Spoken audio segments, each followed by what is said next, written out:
تعال اتفضل اتفضل. ده صاحب السلسلة، كلمني في التليفون بعد ما حطينا الصورة على الفيسبوك ولقيته جايبها معاه.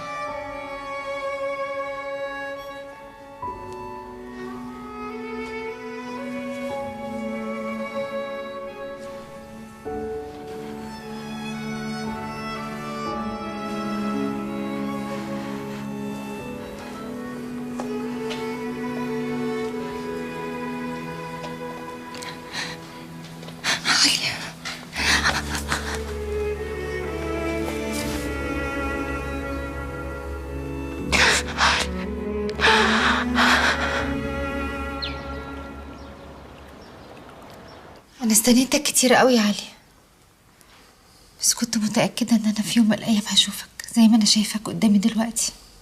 إلهام، إحنا محتاجين الأول نقعد معاه نتكلم ونسأله شوية أسئلة. أنت مين؟ أنا علي. طب معلش، أنت إيه اللي مخليك متأكد قوي كده إن أنت علي؟ أنا هنروح يا جماعة.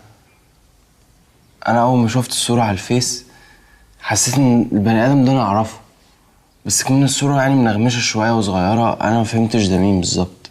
بس لما دخلت بقى على الصفحة وشفت الحاجات اللي انتم مشهورينها من زمان، وقريت قصة التوهان حصلت ازاي يوم عيد ميلادي وكنت لابس ايه، عرفت ان دي قصتي أنا على طول. بس انت ما توهتش، انت اتخطفت. ما هي دي بالذات بقى أنا مش فاكرها. يعني حتى واحنا جايين الأستاذ كمال كان بيسألني، كان بيقول لي يعني ايه اللي حصل يوميها وكده. أنا مش فاكر غير إن كان في واحد بتاع بلالين، فضلت ماشي وراه لحد ما بقيت في حتة أنا مش عارفها خالص ومعرفتش أرجع تاني. أنا ما شفتش حد بتاع بلالين. أنت فاكر حاجة زي دي يا راجل؟ يمكن كان موجود وما خدناش بالنا. الموضوع ده عدى عليه 20 سنة وأكتر يا إلهام. وأنت كنت فين طول السنين دي؟ عايش فين؟ مع مين؟ كنت عايش في اسكندرية مع راجل وست كده، كنت فاكرهم أبويا وأمي.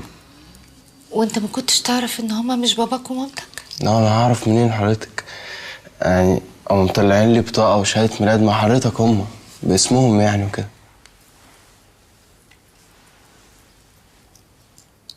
بس طول عمري كنت حاسس إن في حاجة غلط. مش معقول الراجل ده يبقى أبويا. كان قاسي عليا أوي أوي أوي. كان على طول بيضربني وإيده سابقة لسانه. كان دايما يشحططني من بيت لبيت عشان معهوش فلوس الإيجار، عشان كان مضيع فلوسه على الكوتشينة والحشيش. باع كل حاجة في البيت، كان ناقص يبيعني أنا. يا حبيبي يا ابني، ده أنت اتبهدلت قوي. كمال، الراجل ده لازم يتسجن. الراجل ده دمر حياتنا وحرمني من ابني طول السنين اللي فاتت. إن شاء الله. ريحوا روحكم. أبويا وأمي ماتوا من كام سنة. الله يرحمها بقى ويجحمه مطرح ما راح. حلوة، برافو. قصة مقنعة جدا ومؤثرة كمان. طفل اتخطف وهو صغير، واللي خطفوه كانوا بيعذبوه، بس الحمد لله رجع لأسرته الحقيقية وهيعيش حياة سعيدة. هابي اندنج. ايه طريقة الكلام دي يا مروان؟ هو انت عايزانا نقبل اي حد جاي من الشارع؟ القصة اللي بيقولها لك دي انا ممكن ألف أحسن منها 100 مرة. فايه الدليل ان ده علي؟ تزعليش مني يا مامي، بس مروان عنده حق. السلسلة اللي هو جاي بيها، الشبه اللي بينه وبين علي، احساسي انا كأم ان ده ابني، ده كفاية بالنسبة لي. يا حبيبتي، لينا ومروان يقصدهم ان هم عايزين دليل مادي على ان هو علي. ابسط حل نعمل تحليل دي ان ايه. راجي عنده حق طبعا. لازم في الاول نعمل تحليل. تلحق تكلم المعمل اللي يجي لنا النهارده ياخد عينه؟ لا، ما اعتقدش النهارده، صعب قوي. الحاجات دي محتاجه ترتيبات. بس انا ممكن اكلم فريد يبعت حد بكره الصبح. خلاص، امشي دلوقتي واجي بكره انا وهو. لا، علي هيفضل معانا هنا، مش هيسيب البيت. ايه ده؟ وانت عايزاه يقعد معانا في البيت عشان يقتلنا ولا يسرقنا واحنا نايمين؟ ايه الكلام ده؟ انا قلت هيقعد يعني هيقعد. انا ما عنديش استعداد ان ابني يضيع مني تاني. خلاص خلاص، استنى نفتح له ملحق الفيلا يقعد فيه. انا مش مصدقكم. طب يا جماعه همشي انا. طب استنى يا كمال، انا هوصلك. بابي، معقول يا بابي هتسيبه يقعد معانا في البيت؟ انت مش شايفه ماما ماسكه فيه ازاي؟ وبعدين مش ممكن يطلع علي. طب انا عايزه احكي لك على حاجه مهمه. مش وقته، نتكلم واحنا رايحين الشغل. طيب انا هطلع اجيب شنطتي من فوق وهستناك في العربيه. شفت بقى ان الموضوع غريب؟ اكيد دي مش صدفه. معاك حق، بس هو لو مش علي عرف موضوع علي ده منين؟ والسلسله جابها ازاي يعني؟ اكيد مشي ورايا يوم الحادثه، ولما سأل وعرف حكايتنا خطط ان هو يدخل الفيلا ويسرقها. ما تقلقيش، سيب الموضوع ده عليا. هو كده كده مش هيبقى معانا جوه في البيت لحد ما نعمل التحليل وتبان النتيجه. المهم بس ما تقوليش سيره لحد الكلام ده، خصوصا الهام، وطبعا مروان ما تقوليلوش حاجه. انت برضو عايز تعمله التحليل بعد اللي قلته لك؟ ها؟ ما فيش قدامي غير ان انا اعمل كده، على الاقل نبقى عملنا اللي علينا قدام الهام.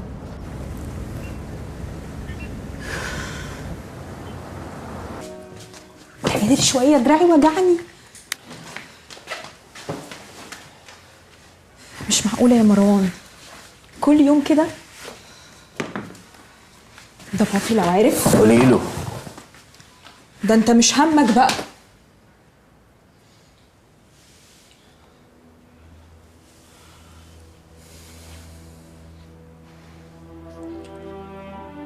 انا مخنوق قوي. مالك يا مروان؟ شفتيها عملت ايه اول ما شافت الواد ده؟ مامي؟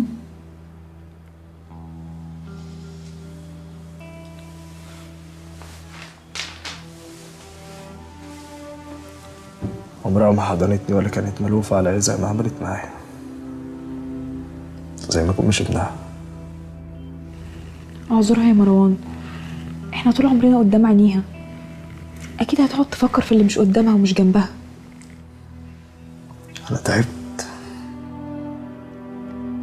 حاسس ان عشتي عمري كله اللي شبح بني ادم ملوش وجود، محدش حاسس بيا. لينا انا مش بكره علي زي ما انتوا فاكرين، عكس، انا مستنيه يجي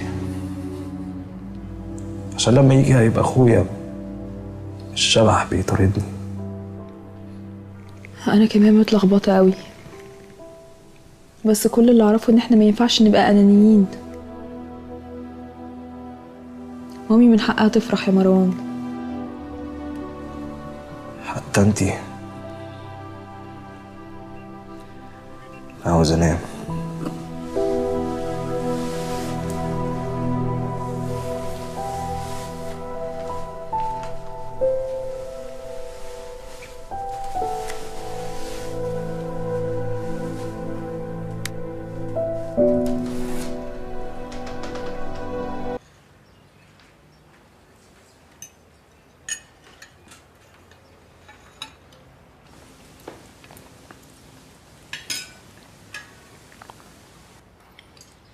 ايه يا حبيبي، تاكلش ليه؟ مكسوف؟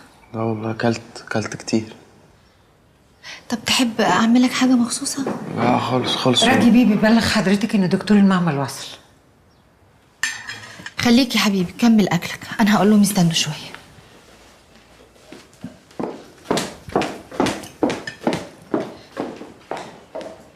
انا في حاجه مهمه عايزه اقولها لك قبل ما يجوا. انا عارفه ان انت اللي انقذتني يوم ما عربيتي وقفت، عشان كده انا عايزه اساعدك. امشي من هنا قبل ما. استنى شويه يا راجل، الدنيا ما طارتش. معلش يا حبيبتي، دي حاجه ضروريه ما تتاجلش. سياده اللواء فريد، واحد من ضباط امن الدوله الكبار السابقين، ودلوقتي مدير امن شركتي. تشرفنا.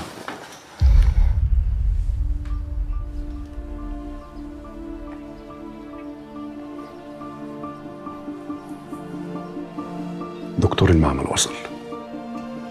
لو انت مش متأكد ان انت علي، خدها من قصرها وامشي، لان قسما بالله لو نتيجة المعمل طلعت وما طلعتش هو، امسحك من على وش الدنيا.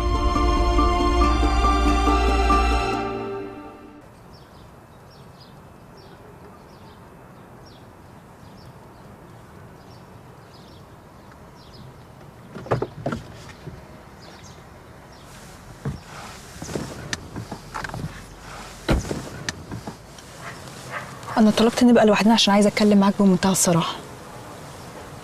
انا مش من الناس اللي بتصدق في الصدف، عشان كده عمري ما هصدق ان عربيتي تعطل والاقيك انت فجاه ظهرت لي وقررت تساعدني، وبعديها بحوالي اسبوع الاقيك بتخبط على باب بيتنا. ها يا جماعه، انا ابنكم اللي بتدوروا عليه. بصراحة عندك حق، بس أنا أسمع إن التوائم بيحسوا ببعض،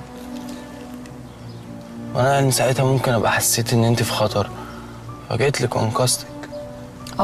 قانون الجذب شدك للمكان اللي أنا فيه، صح؟ بص، الكلام اللي أنت بتقوله ده كلام أفلام، وأفلام هندي كمان. وكمان احنا ولا اتربينا مع بعض ولا احنا توأم متطابق عشان يبقى في ما بيننا حوار الإحساس اللي أنت بتقول عليه ده. أنا عايزة أقول لك وبصراحة إن كدبتك دي مش هتكمل يومين 3، هتتكشف قريب. واوعى تفتكر إن تهديد أنكل فريد ليك ده تهديد وخلاص. أنت مش عارف هو ممكن يعمل فيك إيه، ده ممكن ينفيك. أنا بديلك فرصة إنك لو عايز تمشي اتفضل. أنا بحاول أرد لك الجميل، أنا عايزة أنقذك من اللي مستنيك. شكر.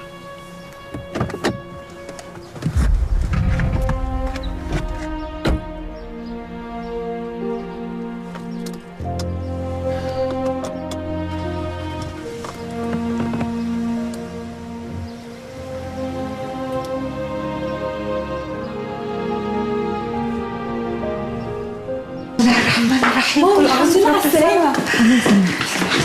مين المزة دي؟ صباح الخير يا حبيبتي. رايحة الشغل النهاردة صح؟ ان شاء الله. حاسه اني بقيت كويسه وزهقت من قعده البيت. اهلا وسهلا. صباح الخير يا فايزة. صباح النور. إلهام صحيت؟ بيفطروا. اتفضل حضرتك. صباح الخير. صباح الخير يا كمال. تعال اقعد افطر معانا. شكرا يا إلهام، بالهنا والشفا. ايه ده؟ هي نتيجة التحليل طلعت؟ ايوه، كلمت فريد الصبح عشان يبلغهم ان انا هستلمها. تحليل الدي ان ايه اثبت ان الشاب اللي كان هنا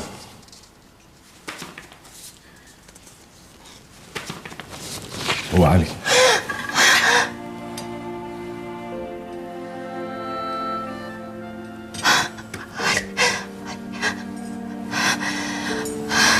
اكيد نتيجة التحليل دي فيها حاجة غلط. ما هو استحالة اللي كان موجود هنا ده يكون علي. لا يا مروان، ده اكيد صح. المعمل ده مش اول مرة يعمل لنا تحاليل من النوع ده. طب وبعدين هنلاقيه ازاي؟ ممكن حضرتك اكيد كنت تعرف هو فين قبل ما يجي هنا. للاسف العنوان المكتوب في البطاقه في اسكندريه. هو قال لي انه عايش هنا في القاهره من سنين، بس ملوش مكان ثابت. يعني كان بيأجر اوضه ساعات وساعات بيبات عند حد من معارفه. حتى لو كمال يعرف عنوانه، مادام قرر انه يختفي بالطريقه دي يبقى مش عايزنا نوصل له. اكيد حاسس ان انتوا الاتنين مش طايقينه عشان كده بعد. كمال انا مش عايزه ابني يضيع مني تاني. انا ممكن اموت لو ابني راح مني تاني. انت لازم تتصرف. انا عايزه ابني يا كمال، انا عايزه ابني. ما تهدي يا ماما، مش معقول اللي انت عاملاه في نفسك ده. اهدى ازاي؟ ابني كان في حضني وانا اللي سبته يضيع مني تاني. اهدى ازاي؟ هيرجع يا إلهام. كل اللي انا طالبه منك انك تهدي، واوعدك علي هيكون عندك في اسرع وقت. عن اذنكم.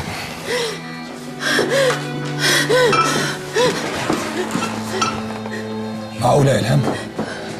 20 سنة ما تعرفيش حاجة عن علي، ورغم كده عندك يقين وإيمان إنه راجع.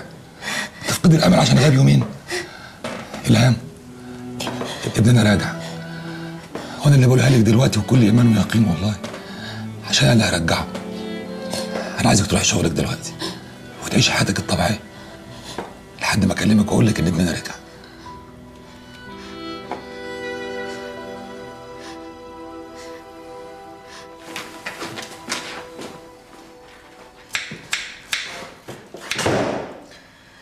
حكمتك يا رب.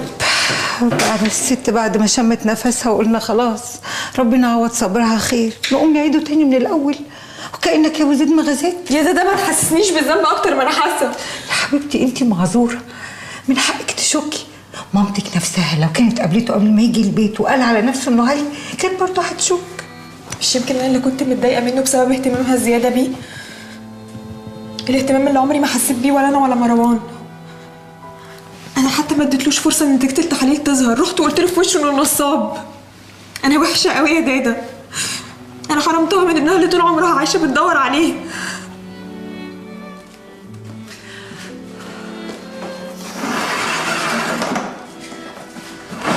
حبيبتي انت ست البنات، ده ما فيش في حنيتك.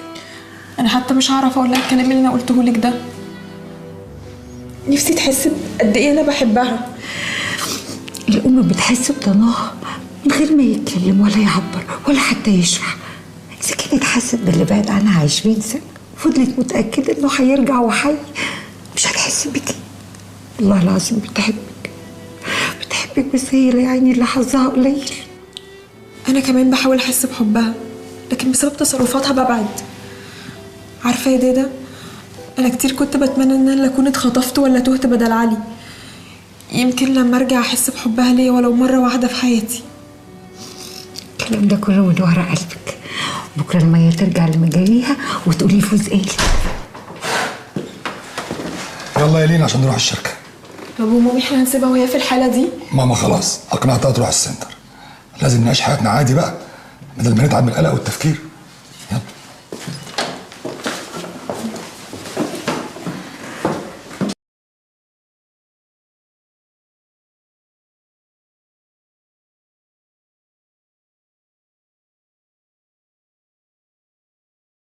اتاكد بليز يا رامز ان التلفزيون يشتغل. حاضر يا سلينا. ميرسي. انا رصيت كل حاجه في الثلاجه. ميرسي يا فايزه قوي. بص دلوقتي بقى عندك الاكل كله في الثلاجه، يعني اي يوم مفيش حد في البيت وجعت ممكن عادي تسخن بالميكروويف. شكرا.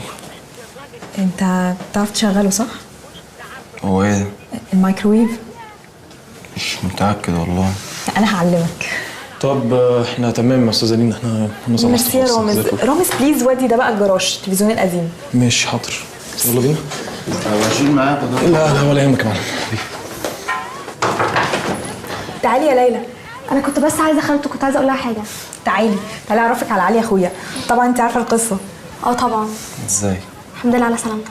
الله يسلمك. دي ليلى بقى بنت اخت فايزه، هي بتدرس في كليه اداب وبتشتغل بيبي سيتر لتميم ابن طنط نانسي، جارتنا اللي في الفيلا اللي قدامنا، عارفها طبعا.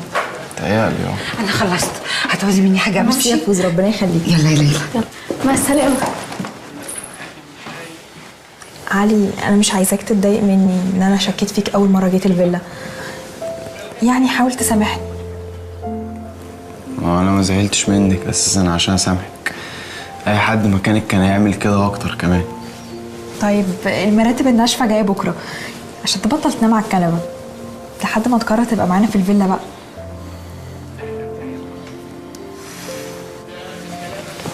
بتعملي ايه؟ هرتب معاك شنطتك. لا معلش ما ترتبيش اي حاجه خالص، انا هعمل كل حاجه بنفسي معلش. طيب براحتك. بص هو انا مش عارف اذا كنت يعني هعرف اكون علي اللي انتم متوقعينه ولا هفضل كاشش كده كتير. علي انا متاكده ان انت هتاخد علينا بسرعه، بس عارف ايه اكتر حاجه هتساعدك؟ ايه؟ انك تتعلم تشغل الميكروويف.